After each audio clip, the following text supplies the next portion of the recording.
All right, I've been waiting to do this one. Kevin Murphy, Peak Logic, PrTMS. 6 years ago, we met. 4 years ago, I got sober because I did PrTMS. No booze, no blow, no marijuana, bone sober. Healthy life.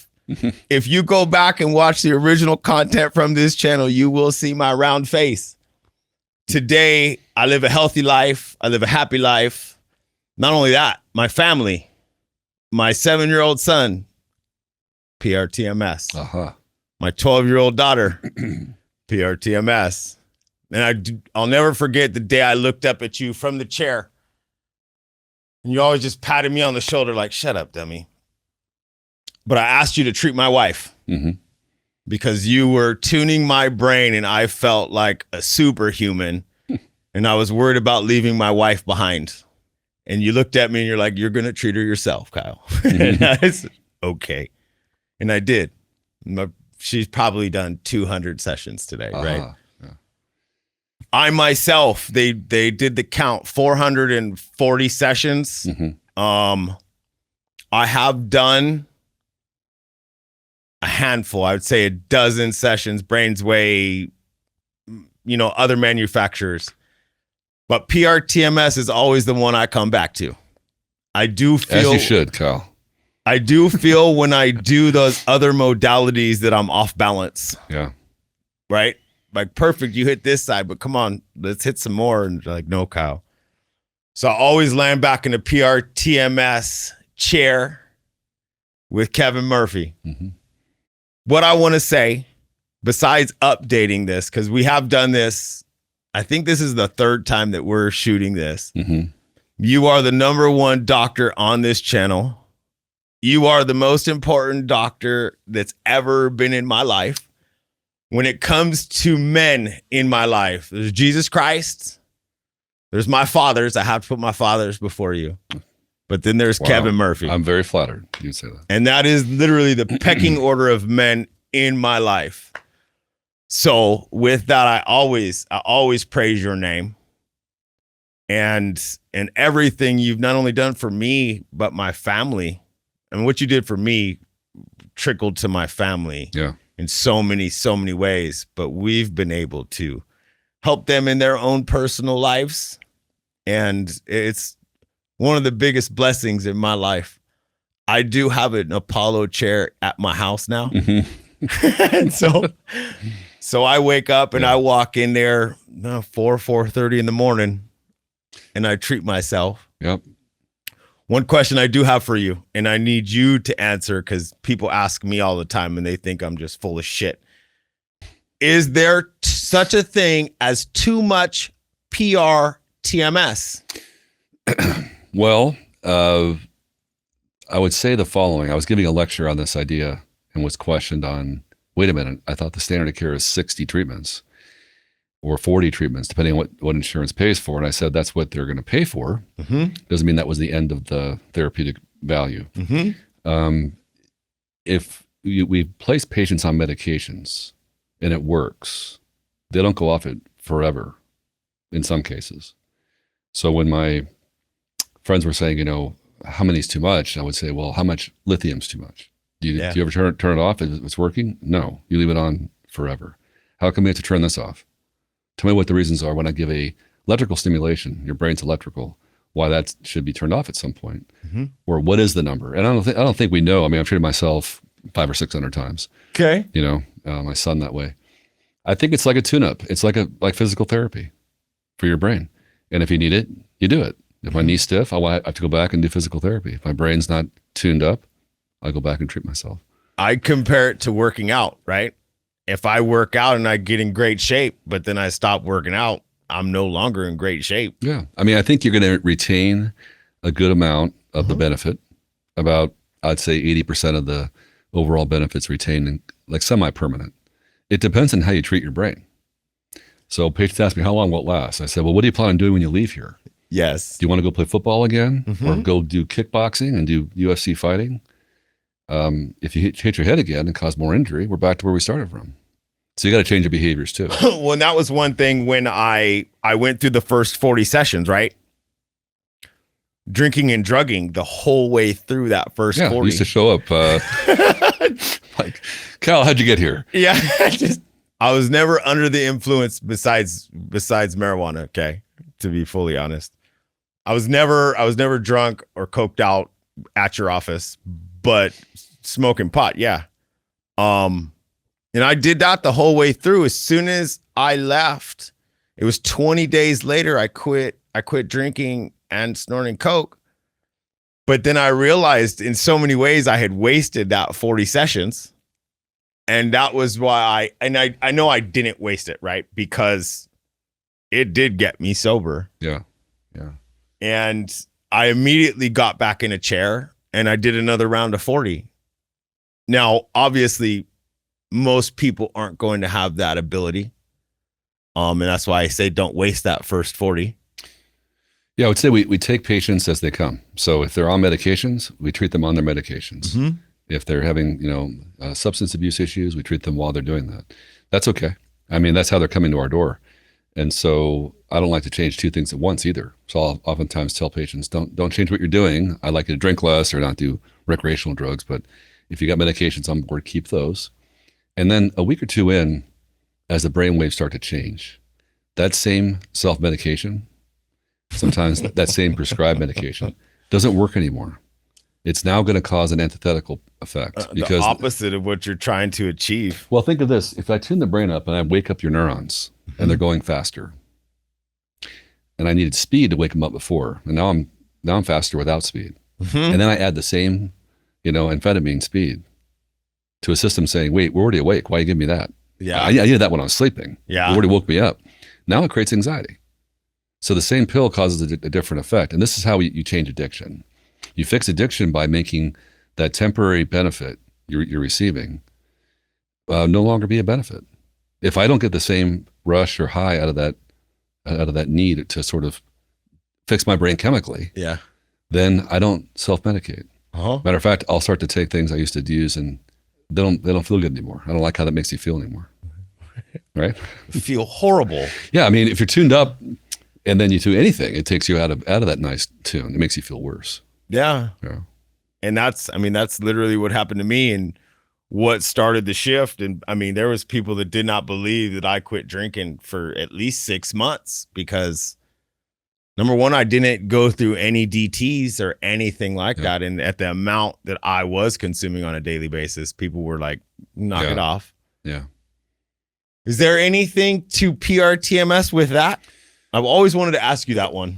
Well, again, the side effect profile in patients coming off their meds seems to be relieved, some of the side effect issues, when we are treating them while they're coming off those meds. So I like to sort of DC things and take patients down one by one while I'm treating. And I think it does treat the side effects of the withdrawal. Okay. Whether that's, the irritability or the sleep disorder or the, agitation, that tends to be brought down. That makes a lot of sense. Yeah. That makes a lot of sense. Yeah. So it's a good remedy to do that while you're still getting PrTMS. What's the plans for Peak Logic and PrTMS, Doc? Where are you taking this thing? How do we get it to more people? Well, I think there's a couple ways. We're in about 30 states. We're getting more all the time. I think we had 25 or 30 new sites last year. Okay. And then some of them have multiple sites. The work that I originally did was meant as an academic exercise. I was a professor. I was treating brain tumors. I was trying to figure out ways to tune the brainwave pattern. I wasn't thinking about a business per se. Right. Having said that, once this has moved on to a bigger thing, yeah, we have to get some of those authorizations through FDA, and that way we get coverage by insurance. Because right now only 3 things are covered: MDD, OCD, and migraine. And PrTMS is just a version of standard TMS. A lot of our clients will build standard TMS codes and say, we're doing TMS. Right.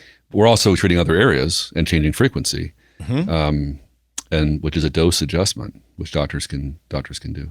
So I think we need more of those authorizations. We have randomized trials going on at Walter Reed on chronic pain and opioid reduction in chronic pain patients. So that's going really well. 40 patients enrolled of 80. Great results so far: decreased migraine, decreased neck pain, sleeping better already. And then we have some 4 studies funded by DOD at Mass General in home base in Boston, which is a Harvard affiliate for TBI, concussion, Wow. PTSD, things Okay. like that. Yeah, so it's this data will get out there and become more available. But you want those big studies at good places with, good bias control and things like that. So it just takes time, but it's getting there. Okay. Doing an autism study in the UAE with the Really? Department of Health in Abu Dhabi. Really? That's going to start hopefully in this next year. So eventually, I mean, as anything with medicine, right? It's going to take time, but you are advancing this. You are trying to get it to more people. You're trying to help people as you helped me. What made you answer that phone and tell me yes that day? Well, it was a long time ago. Uh-huh. Exactly how I was thinking then, but really we take people right where they're at. I mean, I was a cancer doctor taking care of very, sick patients, and to me, pediatric cancer, which I did, Okay. was on the harder end of the spectrum, Yeah. emotionally and time wise and so forth. That anything else seemed just kind of like a relief. Mm-hmm. Anything else seemed really easy. So it didn't bother me at all. I was a military officer. I was in the first Gulf War. I'm very comfortable with that population, explaining what I experienced and how I can help them. So I was fortunate that my son responded so well. My own son was treated with autism, and that kind of changed my career. When I saw him start talking and making eye contact, Yeah. I was like, okay, I got to get this to more people. Yeah. That's still one of my favorite stories here. Cause like I said, I do have that father that came in with his son and he told me, I just want to make eye contact with my son, Kyle. I said, I can't promise that, but let's see what happens. I treated him very similar to how you treated me that day. And the day he sent me the video, just you could tell he had the phone here and he's filming him and his son, just eye contact, and dad's just crying. What else is there in life? Yeah, it's emotional for sure. I think when my son first started looking at us, it was like, who are you? There was this feeling of like, you could tell he had been autistic because, since he was 3 or 4 years old, he was 9, and he kind of looked at us like, I recognize you. And by the way, where am I? Where am I? So he was really waking up out of a deep freeze. I've used the analogy, it's like Austin Powers. Remember Austin Powers when he wakes up out of a deep freeze in the 70s? Anyway, same idea. He never really had 5, 6, 7, 8-year-old development. And if you ask him now, he has no memory of those years because his brain was really asleep in that time period. So it makes sense. And then when he started making eye contact with us, I was like, this is crazy. I need to figure this out. Keep doing this work. Now he's in college. He's got the highest score in Palomar on his calculus test. He's at Palomar? Yeah. We've been in here, well, not in this one, but we've been in several studios and you've never talked about that, and I've always respected that, Yeah, like what's he doing now? Yeah. I've never asked those things on camera. Jack's 21. He's doing great. He lives with us still. He's going to college and does amazing in school. He wants to be an astronomer. I think he has like a 3.8. He's going to transfer to UCSD or SDSU next year for his to finish off his degree. Yeah, doing great. I mean, again, he kind of missed some of those formative years, I would say. Like some of these kids, he's had to catch up with some of the social anxiety and things like that. But he's done amazing. And he still gets treated. He treats himself. So I have a machine in my house, and he. I wanted you to say that. Hey, I think this is such my view on this therapy. In an Apollo machine. Apollo, yeah. The easiest chair to treat yourself in. That's right. Well, we set the software that way. You place a paddle. You place a paddle and press start. When I say treat yourself, the prescription and the protocol is all done for you. So we're not having the patients make those decisions. You pick your location. You got to be able to place a paddle on your head and press start. You hit start. Yeah. Every morning it's in my daughter's room. My daughter's 20, so she doesn't come home. And so I put it right in her room and I go in, pick my location, hit start, and I treat myself. Best way to start my day. Yeah. I mean, 20, 30 minutes a day. Think of that.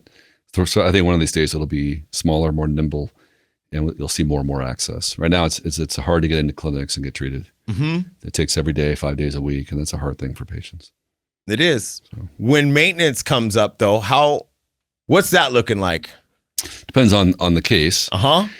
If they had a nice way to begin with and they've been made very correct, it's very durable. And maybe it might be a week or two of maintenance. In my autism kids, they all need maintenance because they're going through puberty, they're going through other changes. System wasn't ever on to begin with. We're making a new wave from scratch. That takes a little more push down the road. So they might come back 3-6 months later and go on for another, let's say 3-4 weeks of treatment. The number one thing is how you treat your brain. Yes. So if you leave and go get kicked in the head by a kickboxer 50 times, you're going to come back with, the same problem you came in with. You've said that a couple of times now. You're treating professional athletes who are partaking in dangerous sports. Yeah. Right? For sure. And so, you've seen that. You're not going to stop them from doing that work. But what I would say to them is you might need therapy more frequently. Ideally, don't hit your head or play a sport where you hit your head. That's just something that's hard to stop for some people. But, we could take them where they are again and tune them up. I always just tell them, if you keep re-injuring yourself, you got to keep coming back. And I'd like to see, especially your head. Yeah, I'd like to see your brain not undergo this trauma. Yeah. Let's call it quits on some of these things, right? Our UFC fighters and things like that fight better. Of course, they like it when they get treated, but then they come back with some head injury. Quickly. Knocked out several times or something. We actually just released the Katsungana one where she was on with Joe Rogan. Yeah. And I remember listening to that and hearing it like, oh my goodness, I was treated by that same doctor. Here you are. Yeah. In the studio. Yeah, she did great. And same idea that if you fix your brainwave pattern, everything's easier and performance in general is better. So who's a candidate? Anybody with a brain. So that means there are some people that we can't treat. But if you have a brain, you're a candidate. And I would tell people that and say, why wouldn't you want to tune the piano? Do you think it's going to stay tuned forever on its own? It doesn't. As we age, we lose frequency, we lose power, and we can kind of push you back in time and find a 5-year ago or 10-year ago brain harmonic and push you back there. Kind of buy you some good time, make your brain feel just a better quality of life. Yeah, your brain feels younger. Yes, that's kind of the key. Well, Doc, I thank you from the bottom of my heart. I know my family thanks you. I'm glad they're not here because they'd probably kick open the door and hug and kiss on you, man. You're a very special man. And what you do in this world is needed. So well, we'll keep it rolling. I appreciate your nice comments and for being on your show again. Always. All right. Always. You're always welcome when you're willing to come. I got to say that one. All right, man. Everyone out there, thanks for watching. Go back, check out his old content on this channel, man. Kevin Murphy, Kyle Hartfield, and Brian, I want you to tag Peak Logic and all that stuff below so that they can go down and check him out directly. See if there's a location near them that they can find and get into a PrTMS chair near them. That's one of the biggest things that I can't stand is when they don't have one near them, Yep. So right on. I'll keep talking PrTMS. You keep trying to find places to put them. How about that? I like it. I love it. I like it. Everyone out there, make it a great day.